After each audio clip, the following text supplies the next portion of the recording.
Yeah. We don't know what we're doing because we're the copies. Yeah.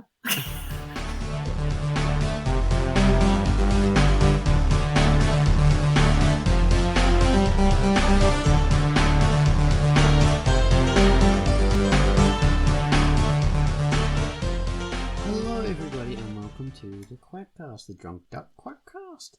This is number 611. I am Ozone Ocean, and with me is Tance and Baines. Hello. Hello. Hello. So, this week we're talking about doppelgangers. Duplicates, doubles. The person you see in the mirror actually being a real person. And having a mind of its own. Oh my goodness. Also, an award-winning feature film recently. Oh, what, called Doppelgängers? Well, yeah, wasn't it the one where there were people that looked exactly the same and they lived underground? And Oh yeah. I'll find the title. Us, yes, thank you. Yeah, that's the one. With a little girl that sees her doppelganger and in the end sees the doppelganger and the other girl is the original, blah, Yeah. blah, blah. Oh, sorry for the spoiler. Scary, those things, aren't they? Yeah. There was one I saw, I think it was called The Hole. Something like that. There was this great big pit outside of this, near this house. Just a big mysterious pit.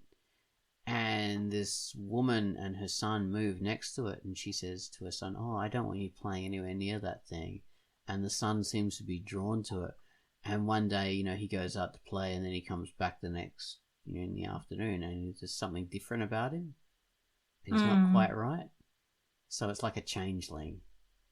It's not. Sounds quite- very familiar. That's very familiar sounding. Yeah. Yeah, but in the end, she goes into the hole, and she finds, oh my god, there's a duplicate of me there. There's my son, and he's actually being devoured inside this hole. And that the creature, it wasn't him, it was a doppelganger. Oh, terrifying. Very terrifying. And in the end, you don't know who is who. Maybe this version of her that's, in the real world now is the doppelganger, and she actually got killed in that hole. You just don't know. So it's one of those weird things. A famous movie that did this was Yeah, that's the more sophisticated stories. The Pod People.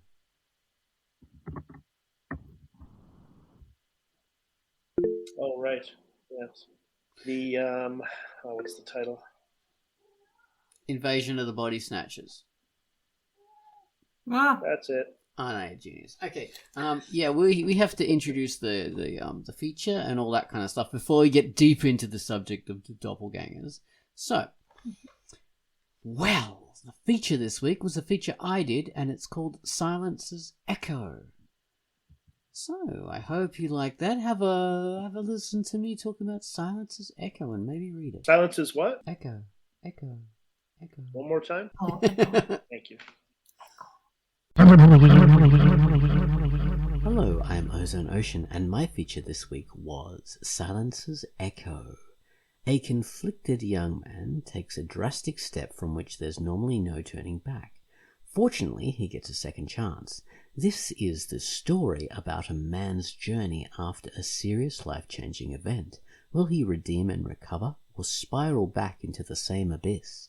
Only time will tell. This is a manga-style comic that uses expanded storytelling, mostly visual, with limited text. It's a calm story with a lot of emotional turmoil below the surface. It's full colour in a sketchy manga style. So yeah, check this out if you like a contemplative webcomic that's told visually and in an expanded story style, like I say, so things move slowly, and you've got to imply what's happening from the images mainly, because the text is quite sparse, few and far between, but it's quite rewarding because you gain a lot from what you see visually.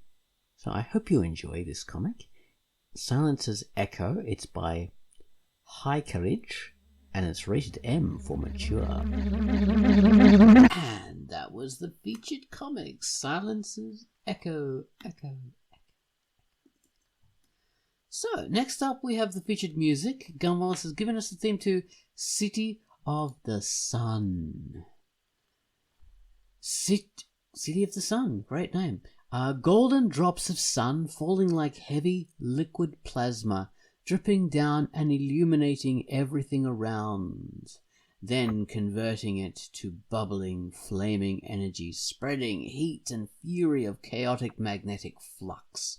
This is a beautiful, contemplative digital piece that starts slow and slowly ramps up its energy into a wall of noise. So take it away, Gunwallace, with City of the Sun.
That was the featured music, City of the Sun, which is, of course, a comic by Top Nug, or Top Nug, rated M.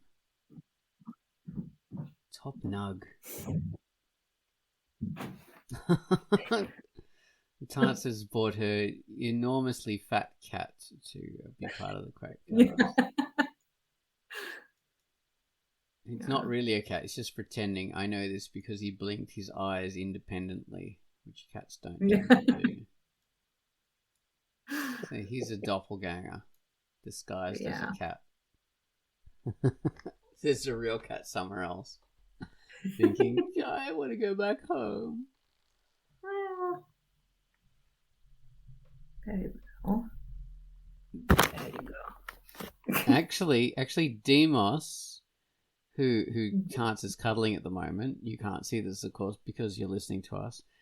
Demos, I met when he was a little kid, and he had a doppelganger called Kratis. Yeah. Demos and Kratis. Yeah. Like Demos Kratis. So I met them both, and they were a bizarre little pair, but now Kratis is gone, so it's just Demos. Yeah. Kratis just didn't want to stay. So, yeah. So one doppelganger triumphed over the other one. Yeah. Which It is could be that What's that? Kratis returned to where doppelgangers come from. Yeah. And that's what doppelgangers tend to do in stories, don't they? I mean, there's the real version as doppelganger, but only one can survive. You know, one becomes supreme and the other one has to go. This town's not big enough for the two of us. That's what really happens with these things, isn't it? That's the common thread. Yeah. In a longer story, like either it's a glimpse and then the doppelganger's gone, just leaving all kinds of creepy questions. Yeah. Or, it's some kind of battle or existence. Mm-hmm. Exactly. Battle for the life of the person that is not the doppelganger. Like they will steal your life if you don't fight them or something like that. Yeah. Yeah. Because it will be their life. Mm-hmm. And they will take over. So we had some good contributions from people making comments and stuff. Bravo posted a lot. What are some of the things that Bravo said? Oh my god, he came up with a lot of ideas about the horror doppelgangers. I mean, he came up with a lot of Star Trek stuff. But what was he saying? It's a warning about something to come, or that you're going to die, or there's you've already died, or there's a feeling of dread, and that's like the traditional idea of doppelgangers that you explained, Baines, isn't it? Yeah, like it's a prophecy of death or bad fortune. Yeah, and I think that plays into like future doppelgangers. So, like, say, in a simplest version, we've got Bill and Ted's Excellent Journey or Bogus Adventure or whatever it was. They have future versions that come back to talk to themselves. So, future doppelgangers, future ideas of dread, saying everything's going to be crap unless you do this. So, that's a really silly version of it. Yeah. And it's been a handful of times. Tens doesn't want to go too deep into Star Trek because she hasn't seen it. But multiple episodes across the various series have had, a character from 3 hours in the future saying, the ship or the station is going to be destroyed. In 3 hours? In 3 hours, yeah. Like you have 3 hours to get enough people to believe you and to get these things done. Or you're all dead. So that's a, it is a time travel thing, but like Bill and Ted's, it's a close enough in the future that you're basically just dealing with yourself. Yeah, and so it's not really an evil doppelganger, but it is pretty much, and it's giving you a vision of dread. Yeah. Robert A. Heinlein wrote a story, I think famously, where there's this guy that gets drunk or something, has a fight in a bar, and all these terrible things happen to him. And basically, every single character, there are many, many characters in the story, are all that one character, but at different stages in his life. Like, they're all time traveling. So he fights this person, he falls in love with this person, he has a baby with this woman. Yeah, I know the story you mean. Yeah. And it's all that one person. It's all you. Yeah, so this is going a bit tangentially with the doppelganger stuff, but that's what we do with comics and writing, isn't it? Another sort of doppelganger inspired trope is the evil twin. So you have, it's not a doppelganger like supernaturally per se, it's just two identical twins. One is the good one and one is the bad one. Yeah. And you have to tell who is who. Usually in whodunits, where everything points to this guy that looks, or girl that looks absolutely innocent and has no idea what the hell is going on, and then there is this twin that is doing all the crime action spree or whatever, and letting the good twin take the Take the fall. rap, yeah. And the plot of many soap operas. Oh Yes. my god, yes. Oh no, that was my. I think it's used as an excuse for when a character dies or something bad happens to a character. They bring them back. They say, "Oh, that was my identical twin brother." That was lost. Yeah. And I just found them, but they're dead. Oh no. Anyway. Yeah. So anyway, actually, I have the same name as that guy, and I just wear his clothes, and I'll live in his house and take over his storyline. Totally not creepy. Like, imagine being a long lost identical twin, and you find your long lost identical twin, but they have died. So you slip into their life and take their life, and everything is fine. Oh, jeez. And then you Nothing. decide and then you just take on their name as well. It's like, oh, just Yeah. call me Jim from now on. Yeah. Nothing psychotic about that. Nothing. No. Nothing problematic. And the worst thing, I think, that is not just fiction. I think that actually has happened in real life. There have been, cases where people have done that. Yeah. Yeah. It's crazy. But yeah, it I is. think It's a great there plot. was this one case, but don't super quote me on that. But I'm pretty sure there was this one case of identical twin women that were both arrested for a murder, but neither got convicted, even though there was very hard physical evidence, because they couldn't tell who was who, like who was the one that did the crime of the two, because they were both pointing the finger to the other, but there was no way to determine Wow. which twin did it. Yeah. Genetically, they would be the same as well, Yeah. right down to everything. There'd be no differences. Unless you knew, other genetic stuff that happened. Like if they had different viruses in their bodies that had changed bits and pieces. But, Yeah, not- or like some kind of STD, I don't know, or something like yeah, that. like herpes That would- zoster or something, or simplex. Yeah. But yeah, that's super complicated. Yeah. That's pretty incredible. And yeah, that's so the identical twin stuff happened. And there's also like in fiction there's the clones as well. So this is another sort of take Yeah. on it. We have like evil clones, but we have like many clones, like multiplicity with the Batman actor. I can't remember his name. Keaton, Michael Keaton. That was quite a funny take on it. And there's lots of things like that. Rick and Yeah. Morty. How many clones and doppelgangers has Rick and Morty got? Like 7 million bazillion infinite ones. They go Infinity, yeah, it's multiple. It's a multiverse. Right? they go to the city of Ricks, where they're just Ricks and Mortys everywhere. Yeah. Oh my God. There's so many Ricks and Mortys, there's enough to make a whole society of only them. I remember reading this one book years and years ago called F2F, which is like face to face. I think that's the one. And anyway, there was this one book that was basically a whodunit thriller sort of thing.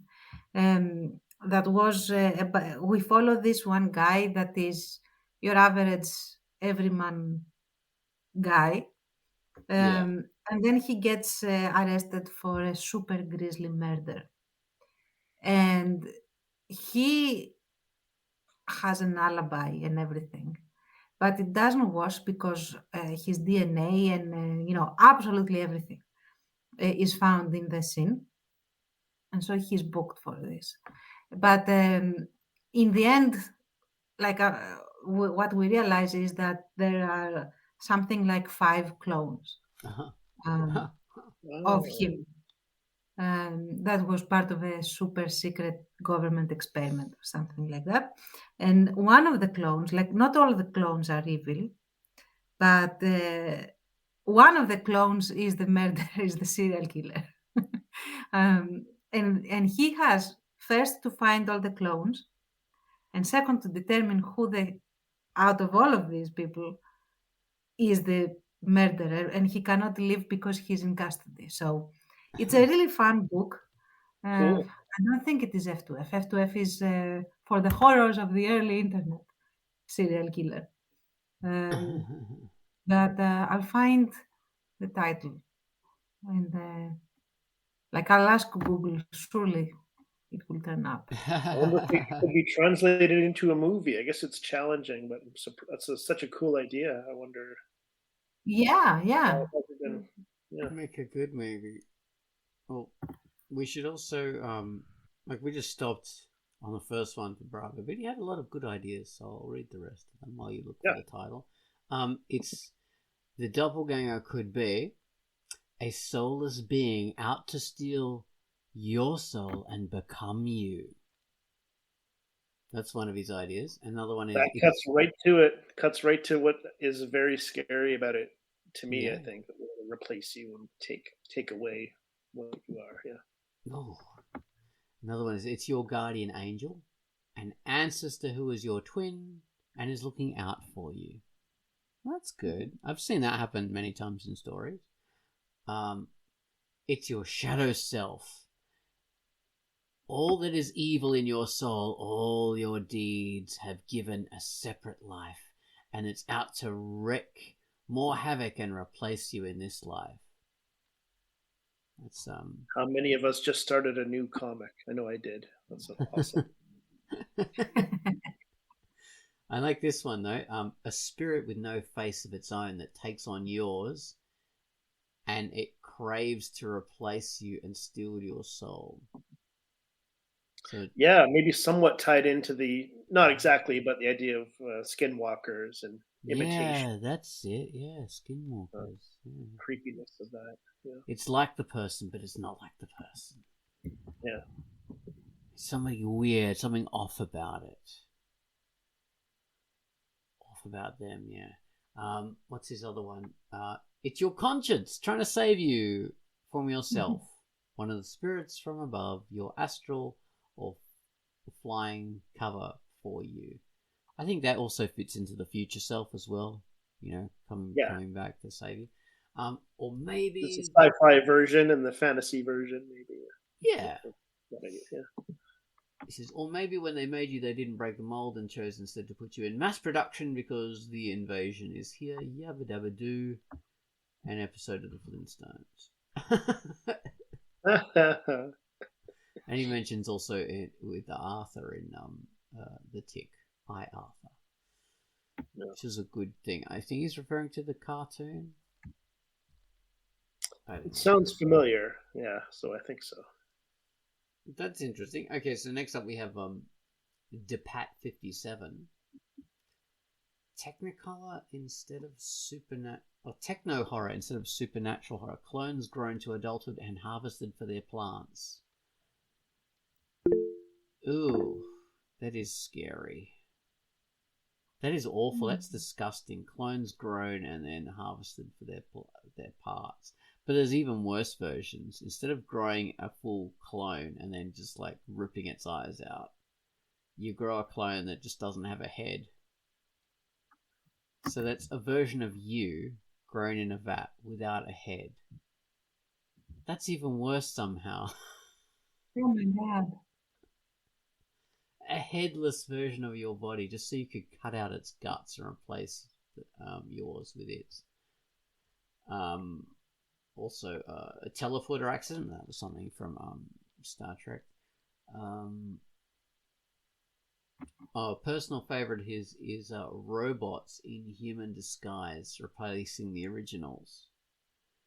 So we saw that in, I think, the original Future World, which was this old movie, Michael Crichton idea, a sequel to his Westworld movie.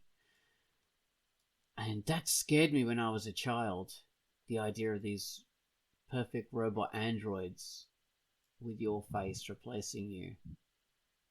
Also, Terminator 2, if you remember that, with the liquid robot who replaces the boy's foster parents.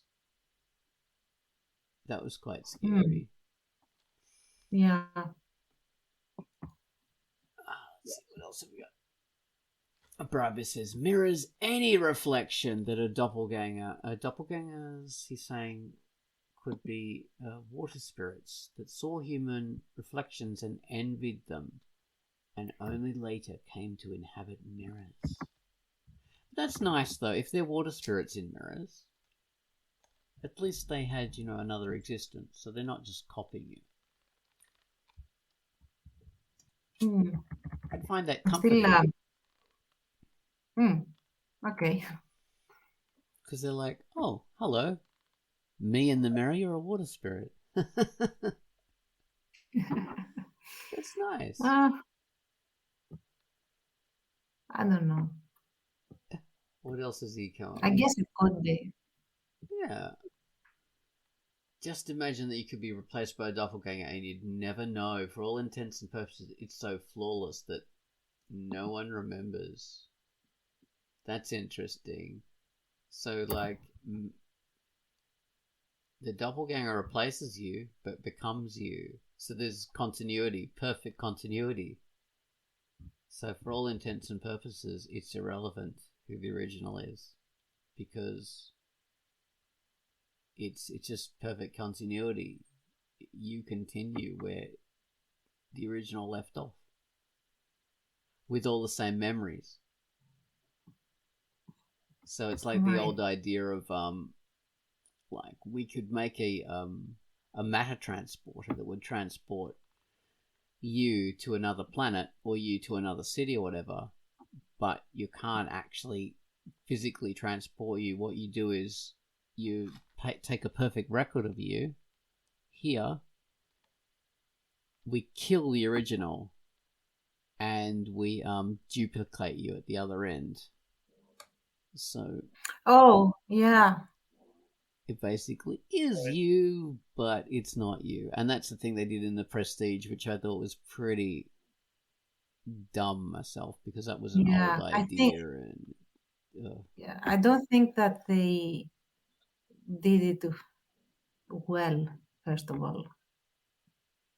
So yeah, it was just super clunky. But yeah, it's an old idea from sci-fi.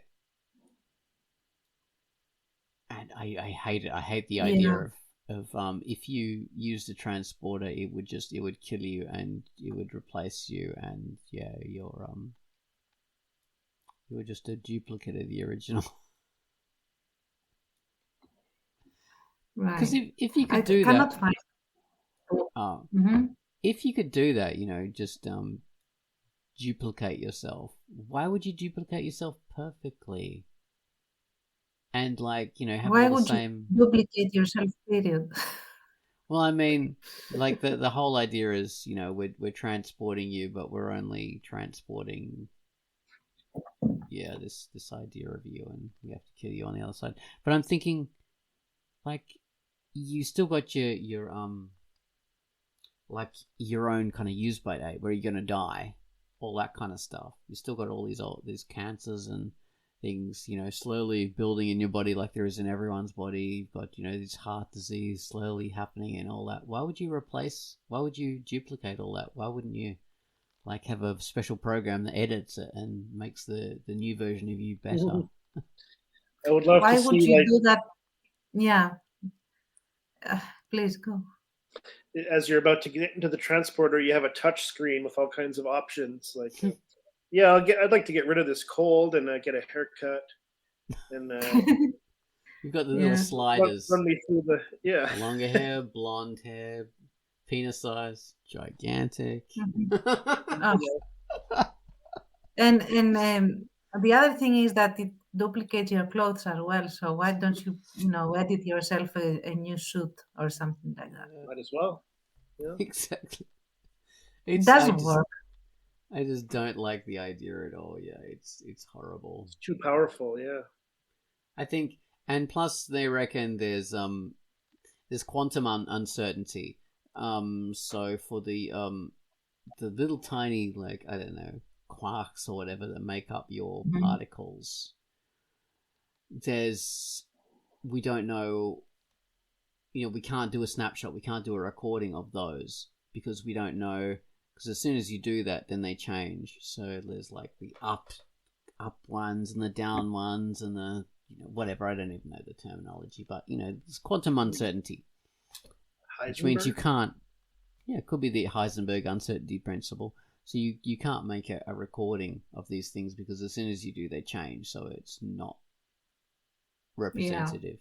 Yeah, Yeah. that's another thing in the sense that I could understand that you sort of you can project yourself, but not actually transport matter. Just project yourself and interact in certain ways while you basically don't really travel, but you can have like an avatar sort of um, to do certain things and certain interactions, but nothing beyond that. But play with matter in the sense that, oh, we first of all, you have another thing. Okay, you kill the original and you recreate it on the other side. But the experience of being killed, where does that go? Yes, interesting. Yeah. Like, is there a Yeah. consciousness that's left over? That's a terrifying thought. Yeah. Imagine every time you need to transport to like get in the elevator, you have to go through dying. Yeah. Experience Can I death. use that transport? Well, I'd rather not. Exactly. Oh dear. Well, I mean, like you said before, like so you can transport yourself to another planet or whatever. Why should you die on the other end? I mean, why can't both versions exist? Because it's not like it's some logical paradox or something. Because they're both physical copies. I mean, they're not both. One is just a Mhm. physical copy, Yeah. so it's not some magical kind of thing. Two people who are the same existing on the same timeline. They're different individuals I feel the created out Star of Trek normal matter. nerds like all sort of crying out, wailing right now. You'll have your day. I know who William Thomas Riker is. William Riker and Thomas Riker. They did But that in an they episode. Yeah. didn't they both existed, and then one went off to have another career in Starfleet. Yes, I'll just make this very quick. Um, they find a marooned William Riker, who's one of the stars of Star Trek Next Generation, a marooned guy who's been stuck there for 8 years or something. And so they look back into the old logs of his old ship, and he once was on this planet, and they used their transporters, but in a specific way. So this doesn't happen every time the transporters are used. They had some trouble with the atmosphere, so they had to boost the signal or whatever gobbledygook they used to say, like, they recreated him, and so he was returned to the ship, but another him was marooned on the planet. So now you have two, Mm. and Mm. now this guy, is still a lower in rank, and he's trying to find his way. And good story. It Yeah, it is, yeah. It was a clever idea. There were a clever. lot of clever ideas in the old Star Trek Next Generation. It was very creative. I loved that show. I loved it. So yeah, Star Trek just is a font of doppelganger stories. Oh, tons. I mean, yeah, if you're going to have a long running science fiction, you're going to run into that. X-Files did it as well. Yeah. Do you remember the early episode called Eve with the creepy little twin girls? No. One of my favorite early episodes. And it was a sci-fi thing. They're creating these genetic clones for some reason. So you have these multiples of the older lady, very good actor playing her, and these little kids who are twins, and of course, they end up being, most of them, quite sinister. Yeah. Yeah, great stuff. And then you have shapeshifters and all this kind of stuff going on. Yes, bloody shapeshifters. Yeah, Yes, the always a changeling problem. from Deep Space Nine, Odo. Yeah. Fantastic actor. Only died just the other day, unfortunately. But There was that's very sad. Odo died a couple years ago. did he? Oh, okay. Yeah. That's very But sad. I should mention that low budget horror sci-fi you recommended to me, Oz. I can't talk today for some reason. I'm stumbling over my words. What was it called? The Occupants? Yeah, The Occupants. Or Alterverse? This movie did not have good titles, either version of the title. Alternaverse or Alterverse or something. So there's this couple, and they put cameras all around their house for a badly justified reason. But they end up, somehow they're recording an alternate version of them. It's the same actors, but they're living a different life. And they look slightly different. One guy has got a beard in one setting and not in the other. And they're able to see these people in this alternate universe. And such a cool idea. It was pretty good. And I could see that concept being done again in another movie and maybe playing out slightly differently. But it was very cool. It's and a creepy. creepy idea, isn't it? Yeah. When and like Tans referenced earlier, when the doppelganger becomes aware that they're being watched, and maybe there's something sinister going on that end. Oh man, scary. And I won't spoil, but like some things maybe can pass through to the other between realities, and so they can affect each other. It's really neat. Yeah, because initially you're thinking, this is interesting and this is cool. The idea that there's duplicates and maybe you're seeing a different timeline or a different dimension.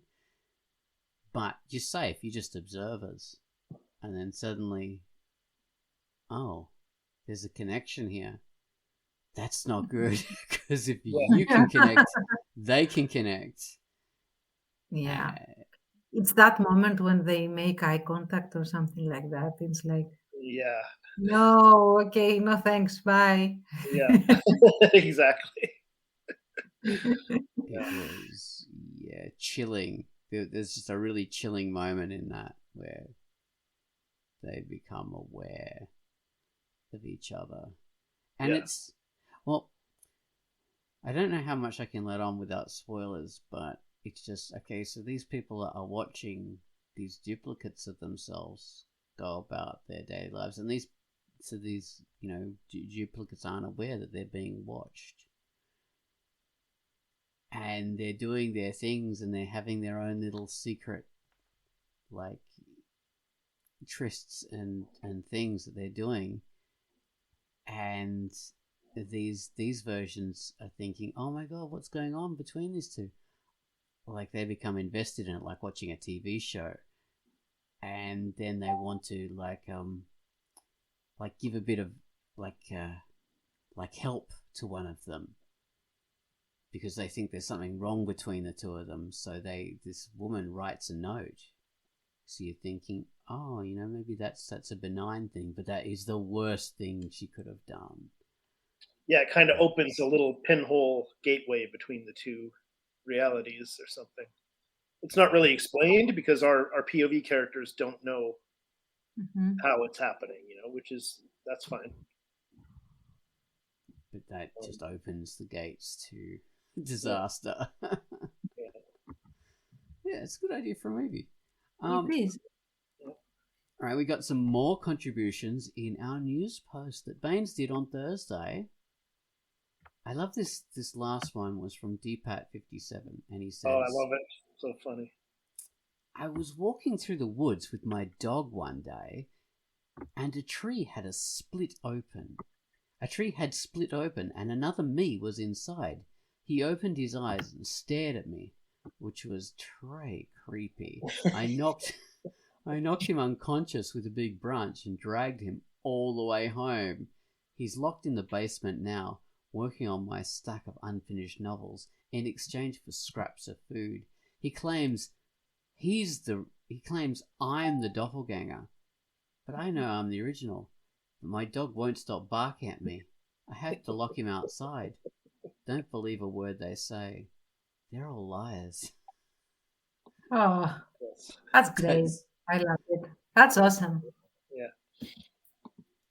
That's another thing. Like, the animal can tell who is the doppelganger. Yeah, who's the real one? The dog usually, or even the cat as well. The cat hisses suddenly. Yeah. They know when something's off. Or a demon is possessing the person, you know, that kind of thing. Yeah, So, absolutely. Or, paranormal activity in general, cat will tell you.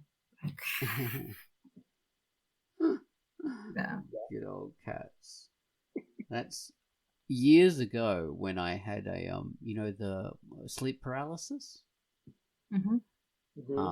That happened to me, and I was lying in bed, and because of what happens, you think you're being visited by a demon or some kind of supernatural entity.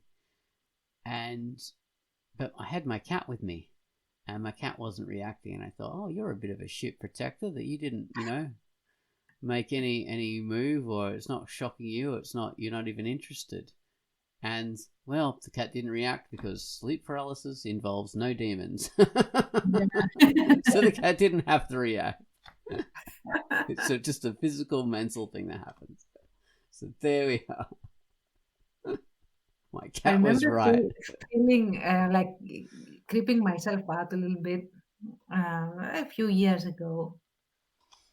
I don't remember how many years ago, but Dimos was sitting on my desk, and he was staring very intently at a corner of the room. And it's not that he was just staring intently as cats do, but Yeah. it was like he was watching something move that I couldn't see. And it was super creepy because it was not like I'm looking at a bug. He has a very specific pose that he takes when he's observing insects or whatever, or little um, things that dance around in the sun or whatever. It was like he was watching, ready to flee, someone that I couldn't see that was approaching. And it was so freaking creepy. It's very scary. Yeah. Yeah. And then the little beehole actually did flee and knocked over my screen on my desk. Oh no! They And do that, I don't they? jumped like it was like a jump scare. Uh, so yeah. Typical cat thing. Well, that reminds. I think I've said it on the Quackcast before. What happened with my old cat Rhiannon, who she'd be sitting on my lap, and then suddenly she'd look up and she'd be looking at me, but her pupils would be fully dilated, and she'd be looking at me sort of like dreamily moving her head like this, and then she'd start to yowl, but her eyes wouldn't be focused on me, they'd be looking beyond me, and she'd start to yowl, and in this really terrifying ghostly ululation that cats do. And then her body would be like it was made out of steel, like the muscles would tense, and she would try and scratch my face off, just launch at me, and I would have to hold her with all my might, like to stop her, because it was just a dream. That's what she'd be doing. She would be having a waking nightmare, or I don't know how to describe it, but it would look like she was awake because her eyes were open and stuff, but she'd be asleep, but her body would be physically acting and doing all the things that she would do if she was having a fight or something. But, it didn't make a difference. She'd still, like, rip the hell out of me if I didn't hold her as tight as I could until she woke up. So I'd be doing this, trying to wake her up. Rhiannon, wake up. And eventually, and she'd be going, trying and struggling with all her might. Mm-hmm. But eventually she'd go, huh? And, like, blink and open her eyes, and she'd go, meow, and be as, like, pliant as a kitten. So this terrifying demon would turn into a fluffy little baby again. So, but it was like she was possessed or taken over by a spirit or something like that. It's one of these. Yeah. And that's how legends are made. Yeah, like, I'm pretty sure. Yes. Yeah. Exactly. That's where this stuff comes from. Well, let's go on with the thread here with the news post contributions. Bravo says with his medium multiple times among his comics, he used so Bravo does these comics that are photographic comics made using these figurines. Mm-hmm. So these are made for movies and things like this. Like they make versions of actors as these little figurines, and he poses them and dresses them and has these sets and stuff like that, and basically photographs them like actors in a movie. And he says that because he reuses these heads and these bodies in different stories and stuff like that, it's like there's always doppelgangers in his comics. Mm-hmm. So it's an interesting thing. So what else? Yeah. Inky Moondrop. Oh, they're just talking about their own comics, I think. Hawk and Flow Adventure, talking about his own comic, who involves doppelgangers. What was this? Inky Moondrop says, again a great subject. I'm exploring a theme in my chapter. Multiverse shenanigans. Although he grew up on Sliders. Okay, so in Sliders, that was these people going to different dimensions. Yeah. Alternate versions of the universe, and they're always, they would find versions of themselves. So, yeah. I mean, that's a kind of a doppelganger, isn't it? Mm-hmm. And of course, Marvel has done it recently with Doctor Strange. And there's, different versions of Doctor Strange and stuff like that. And, all those are interesting. Yeah. I mean, the alternate universe, I think Star Trek did it better. But, yeah. I don't know. The alternate universe has to be really well staged for me to be interested, honestly. I don't know why. The idea of an alternate universe turns me off big time. Probably because I will be revealed to be a doppelganger from an alternate universe. But yeah, it feels a little bit like you are shoehorning in some out of character fan fiction in a sense, and you are just experimenting with that. I was gonna say, like, I they really appeal to me, but yeah, I was gonna say from your point of view, maybe it could be seen as lazy. Not lazy in the out of sense ideas or something. Yeah, I mean that's the thing. If there is a narrative purpose that develops the characters in the end, or explores a very specific issue or whatever, then yes, absolutely.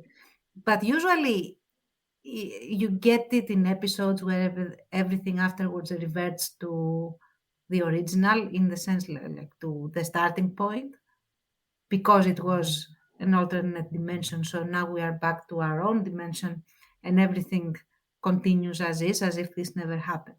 Yeah. And that's what I don't like. And I feel like I have invested in a story that just then doesn't exist. So yes.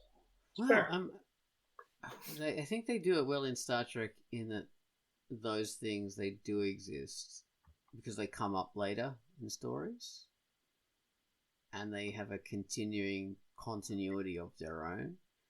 One that did it quite well is Community, with the famous episode where they're having pizza together, in this new apartment, and they have to work out who's going to go down and get the pizza, and they roll the dice to see who's going to do it. And if the dice rolls 1 or something, then Abed has to go down and get the pizza. And depending on which number it is, basically that determines who's going to go down and get the pizza. They basically did 6, I think it's 5 different versions or 6 different versions of what happens, because okay, they roll the dice once, Abed goes down and gets the pizza, comes back up, and the world's, gone crazy, and we're seeing, this happens, and this happens, and this happens. And then we stop that. We go back to the start, someone else rolls the dice, it lands on, and someone else goes down, and the world goes, slightly differently, and we learn, and each time the same story plays out, but slightly differently. Because, the world happened to make the dice roll a different direction. And so they're not playing the story the same way. We learn different things about the characters and different perspectives because we focus on different people. But in the end, we, the last one to roll the dice, are basically the evil universe version. So the worst things possible could happen. One guy loses an arm, one guy dies, people fall over, the house burns down or whatever. And funnily enough, this is the version that it has a continuing continuity because those characters come back in future episodes trying to get to this perfect version of the world that, Tansi, you're saying things go back to normal. And it's like the alternate never happened, right? Mm-hmm. Well, that's what happens. Except these people, that is what happens. It goes back, and we're fine. And basically, because this is the perfect universe, how things are meant to happen, exactly as you said. But later on, a few episodes later, these people from the worst universe realize that they're in the worst universe and trying to get to the good one, where everything's good. So they're basically making fun of that trope that you're talking about. So they're not getting the trope wrong. They're aware of the trope. Okay, yeah, that's completely different. That's a different thing. That's not what I was referring to. Totally not. Yeah. But no, but I mean, so I know. What you're referring to is I would watch that. Is what I'm saying. Anyway, because that show is very self-aware and it knows it's using tropes and it knows how to subvert them. I think it's the same creator who is behind Rick and Morty. So, and the good thing about Rick and Morty, when it isn't just being incredibly misanthropic and cynical, is when they are aware of story tropes and they undermine them and they, go further with them because it's all about structure and story. And it can be beautiful when they do that, especially when they tackle things like doppelgangers. All right. No. What else have we got here in this beautiful thread? Okay, so Inky Moondrop also mentions the most interesting aspect of this to me is the perception of identity, and if we consider the other person as someone different or an extension of ourselves. The movie The Enemy was a great watch on this subject, layered and psychologically thrilling. And okay, so we've covered the idea mostly of evil doppelgangers and sort of touched on the idea of maybe alternate selves trying to help us in that. There's also a couple of old stories about the good doppelgangers. The Prince and the Pauper, which is a famous story, I think, from the 1500s or something like that. It's super old. So you've got a doppelganger there. Prisoner of Zenda, a 19th century kind of version of that, where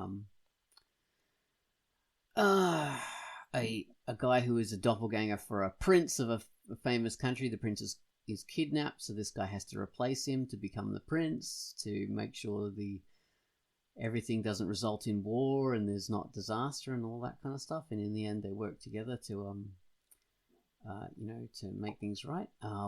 Baines, I think you brought up The Man in the Iron Mask. Yeah, I don't know the literary roots of that. Alexander Dumas. Yeah. Yeah, I think it's Yeah, that's the twins, the good and the evil twin one, which is basically the doppelganger story without the supernatural. right. No. Okay, so not a good twin in that one. No, Evil there is twin. the good twin is the man in the iron mask. Yes, Yeah, the long Then, lost good one. Yeah. yeah, and but then I mean, there's Mm. bad and good rather than the other ones are just good, like Prince and Oh, Pooh. yeah. No, this is a bad good. And they basically secretly replace the king, who is the bad twin, with a good twin. And everything Okay. happened afterwards, which is not real because The kingdom prospered. Yes. no, it didn't. I just remember the movie with Leonardo DiCaprio. Me too. I've never read the book. The movie was pretty good, as I recall. The movie was good. It was a little funny, I think. It had funny moments, unintentionally funny moments, but DiCaprio is really young and really handsome in that movie. So it is a joy to watch. So It has a nice. Who played the Three Musketeers? It was a great cast of actors. Christopher Platt, Oliver Platt, sorry, Oliver Platt Oliver Platt. Yeah. was Porthos, and Aramis was the guy who later played 24. Yeah, that's the Three Musketeers movie, the Disney movie, right? With Kiefer and Charlie Sheen and Oliver Platt. Kiefer Sutherland. Yeah. The Men in the Iron Mask, I think, is a different cast. Oh yeah, let me check a little bit. Was it Jeremy We've got- Irons? I want to say Jeremy Irons. 3 minutes. Man in the Iron Mask, real quick, fast. All right. DiCaprio, Malkovich, John Malkovich, Jeremy Irons, and Gerard Depardieu. Yeah. Right. Oh my So, goodness me! yeah. All-star cast. Jeremy Irons. Yeah. Playing an older version. I like that Disney Three Musketeers movie as well. With Oliver Platt. I liked that. That was super fun. That was nice. Oliver Platt is an awesome actor. I love him. And there's It's an been earlier I loved him. earlier Three Musketeers movie as well, which was really good. With usually Three Musketeers movies are always good. It's a great. At least they are always entertaining. Let's say that. With crazy fencing and all that stuff. And it's always funny to me, they're called musketeers, which means men who use muskets to fight. But they use rapiers or, some kind of sword to fence. Okay, I need to let the dogs out. So let's say Who let the dogs out? me. Okay, I'm so- going to let the dogs out. So let's please do that. We're going to end in less than a minute. So thank you very much for listening to the Doppelganger cast. Thank you. Thank you all. Listening to our twins talk about Doppelgangers. The real ones will be back next week. Yeah. I mean, the experts should have talked anyway. So bye-bye. Bye-bye.